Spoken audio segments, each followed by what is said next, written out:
So, dinhi makisunan ang pangutana mao. Ikatulong pangutana.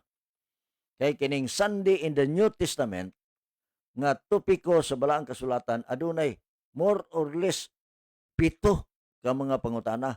Unya taman ra ta diri sa murag ikatulo ra siguro tang ka pangutana then sundan nato ni sunod mga kaigsunan.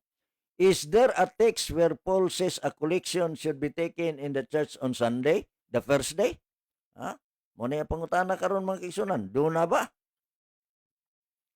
Do na ba'y teksto diin nag-ingon si Pablo nga kinahanglan kuhaon sa iglesia o simbahan sa Domingo diha sa nahaunang adlaw? Kay ang Domingo nahaunang adlaw mo gina. Di man gina mapugnan. Alang-alang naghimuon nato ng seventh day, di man gina seventh day, first day man gina. No? Total giangkon man gid puna nga giotro, no? Sa Daniel 7:25, dunay tawo nga nag-otro, no, sa mga panahon o sa mga balaod. Diri balikon na to. 1 Corinthians 16:1-2. Now concerning the collection of the saints, for the saints, as I have given order to the churches of Galatia, even though so ye, upon the first day of the week, ako lang sa ning binisayon mga kison ha. Karon, mahitungod sa pagpangulikta alang sa mga balaan, sumala sa akong gisugo sa mga simbahan sa Galacia o sa iglesia sa Galacia, mausab ang inyong buhaton. No?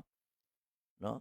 Upon the first day of the week, let every one of you lay by him in store, as God hath prospered him, that there be no gatherings when I come.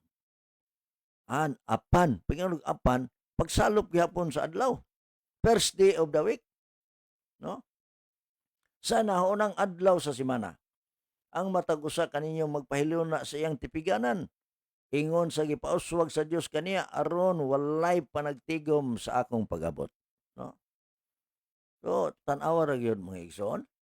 Upon the first day of the week, let every one of you lay by him in store as God had prospered him, that there be no gatherings when I come. No? Upon the first day of the week, let every one of you lay by him in store.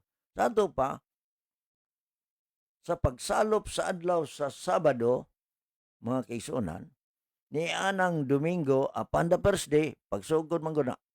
Sato pa, Sabado sa gabi, ang matag usa kaninyo, mga kaisunan, magpahiluna, mga kaisunan, no?